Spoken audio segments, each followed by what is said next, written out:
Welcome back to the channel everybody, and welcome to those that are new. Today I'm going to record my entry for the Makers Challenge for this year. I've been invited to join in and I am keen to get going, and I've selected a very large Ethiopian opal. Now, looking at the rest of my channel, Ethiopian opal is definitely not my specialty, but I thought I had to bring out a big stone for this Makers Challenge, so this is it. You can see here that it's beautifully coloured. It's very rough, so we've still got an outer crust on it and everything. And if you look carefully in some sections, we've got what we're always hunting for, a bit of honeycomb at the end here.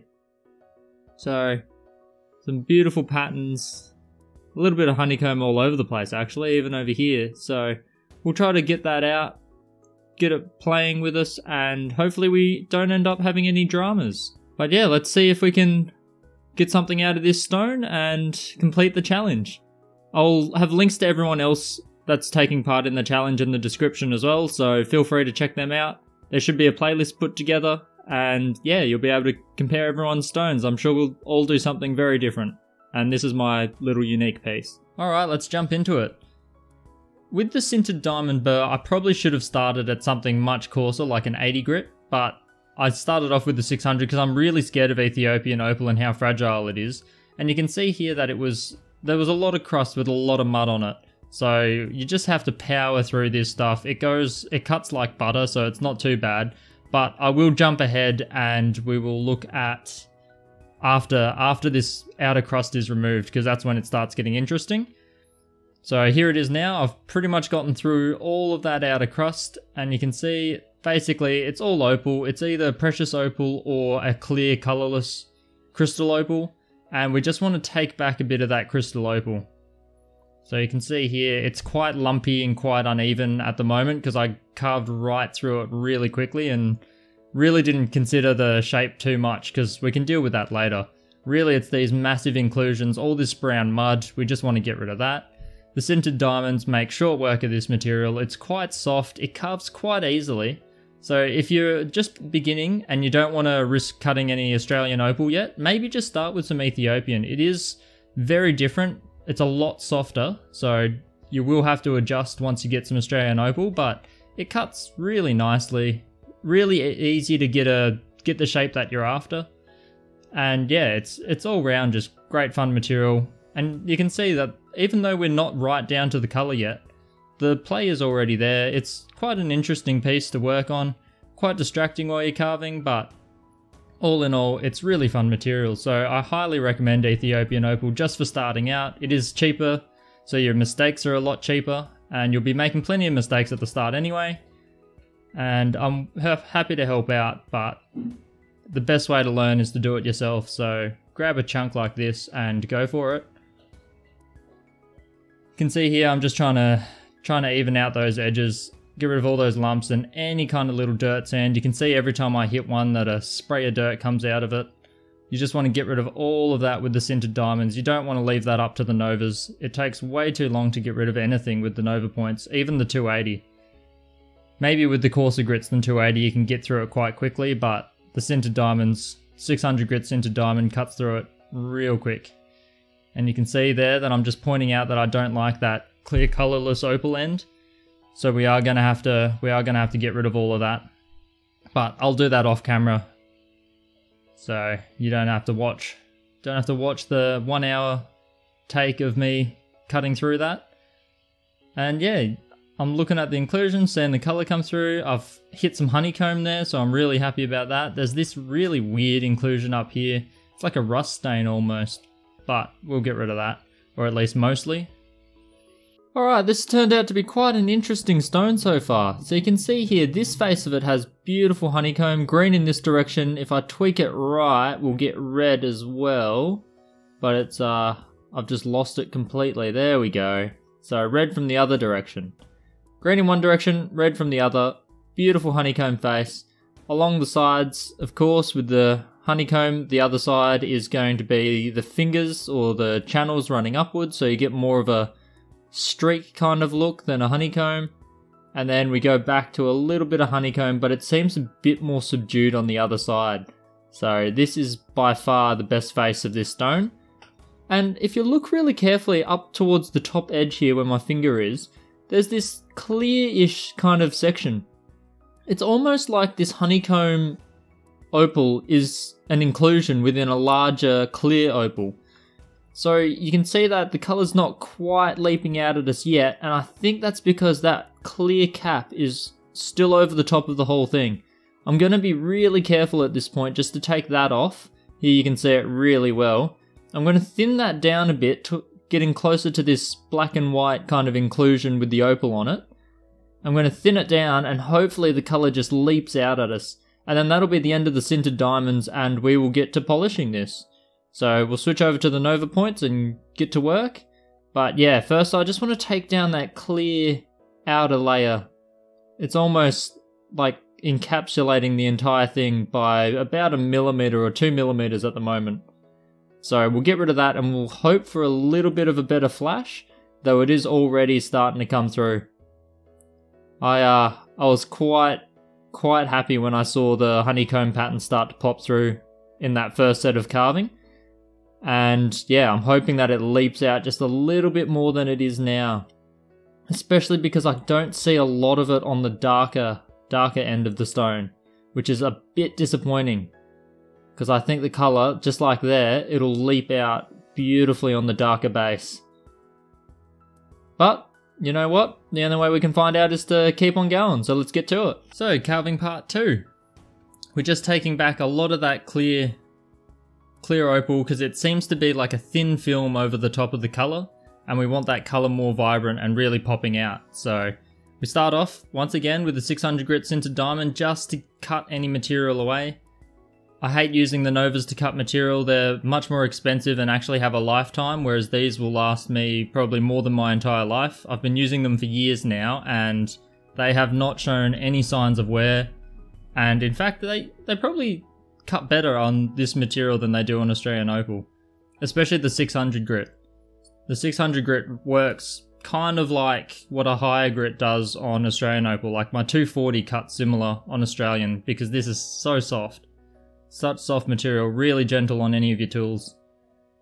You just don't need to press too hard either, otherwise you'll start gouging and misshaping. So really light, I'm just touching the surface with it and just running it backwards and forwards. Movement is really key if you want to get a smooth surface without any undulating points or any divots or anything like that. You want to keep moving. Keep it near the water so you can easily wet the stone and the burr. And yeah, I'm really careful with Ethiopian. But this one hasn't cracked so far, so I'm starting to build a bit of confidence with this material.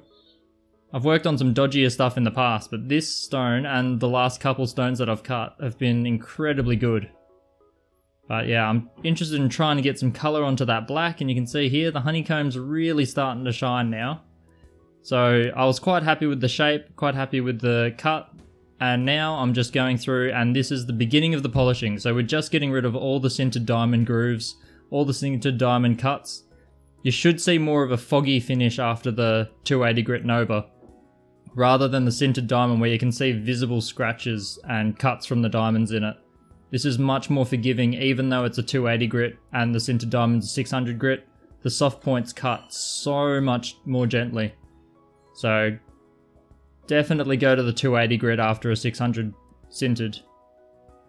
Just because if you jump any further, you're never going to get rid of those sintered diamond scratches. Trust me, it's impossible. I tried initially when I started out, I thought that 600 grit would be smoother than 280, but it's definitely not. Not once you factor in metal versus resin. The resin's just got a nice soft kind of attack. And yeah, you can just see I'm hitting every surface. There was a bit of a divot in that side, so I'm trying to round it out a little bit more. And yeah, just some quick movements. I like to go circular patterns once I've done some linear ones. And then brown Nova, 600 grit. And we're not taking away too much material on this one. You can see that there's not like a cloud forming of ground material on the surface. The 600 grit's pretty gentle, but beware that you will still shape the material a fair bit with the browns. So you are still cutting at this point, you're not fully getting into the polishing side of things yet. So just be a little bit cautious of that. Don't know what I'm doing with the end there. It was kind of a weird shape, and I'm just gazing at the honeycomb every now and then. So 1200 grit. Now you're starting to get into the polish. You don't need to be worried too much now about removing material. You can see that you can't really tell that anything's being taken off, but all you're doing is removing the scratches that the 600 left behind. And by the end of the 1200, you should be starting to see a bit of a pre-polish. You shouldn't be seeing too much more uneven patches or any fog. You definitely don't want to see any scratches, or you're going to have to go all the way back to the 280. And yeah, it's quite a fun point at this time. This point in the series, you're just shining it up, making sure the colours pop even more. And then finally, I'm going to stop after this one, the 3000 grit Nova. I would normally, if I was doing an Australian Opal, go to cerium oxide, but I've seen some terrible results from the cerium oxide, absolutely ruining Ethiopian stones. I'll do a video in the future about it, just to show what I mean, but I have seen stones go completely cloudy. It must have taken in some of the cerium oxide in a porous surface, but I haven't done that myself yet, just because I've seen others do it. Well, every time I cut this stuff, I feel like I learn a lot, because I reckon I was wrong about that outer coating of colourless opal. I think a lot of the colour actually comes from that thin layer of clear. I mean, this has brightened up a lot, and it is a lot nicer now that I've taken it back to this point, but I've left a thin film on it because over here there's a spot where I've touched all the way down to that black underneath, and it doesn't actually have any colour. I just wanted to test on that little spot over there. But as you can see, the side, you can see that streaky kind of pattern. Pulitzer Opal actually talked about Ethiopian Opal and the honeycomb pattern a lot, and these, I think he called these the fingers and these the pips. Wait a minute, where are they? Here they are, the pips. So, beautiful honeycomb. I think on the other side here, there would be honeycomb if I flatten this out a bit. But as it is, that's a bit of a peak in the opal. This end's a little bit weird. I didn't do much with that, but I actually like the broad flash kind of pattern that you get from the side shot of a honeycomb pattern. Though the honeycomb is what we're always hunting for, so I should be happy that it's there, but I do like the side shot a bit better, I think. It's a bit like a disco party with this one. It's not as bright as I would like, but all in all, it's nice to always find honeycomb. So I'll settle with that, and I'll call this one a win. I'm really tempted just to slice down the middle and see if that internal inclusion thing has any colour at all. Because the honeycomb pattern comes all the way through, and you can see it there on the white when the colour disappears, that there's like a physical honeycomb behind it in that white section. So I'd really like to just slice down here, but this is currently now my favourite piece of Ethiopian, so I'm not going to just cut it in the guts. Though maybe one day down the track I'll do it, or with a piece that's less meaningful to me. But this one, I'm a huge fan. I reckon for the challenge, it'll do. And yeah, if you're interested in some of my other work, I typically cut Australian opal, so recently I did a piece more like this, and you can see that the colour in this one's absolutely beautiful. Endomuka matrix, not honeycomb, but honey matrix. Then I got things like this. I don't actually need to keep them in water because these are polished, but I'll do it anyway. Bit of boulder opal. I work a lot of boulder opal. It is my favourite of all the Australian opals, so there's another piece of boulder there. I've got a bit of dark base Cuba Pedy, Lightning Ridge. Basically, all opal from all fields, all across the world. I just want this channel to play with all of them, and I can learn, you guys can learn, we can all learn. So feel free to tag along if you're new, and continue tagging along if you're pre-existing. And yeah, we'll get straight into the next stone, and I'll see you in another video.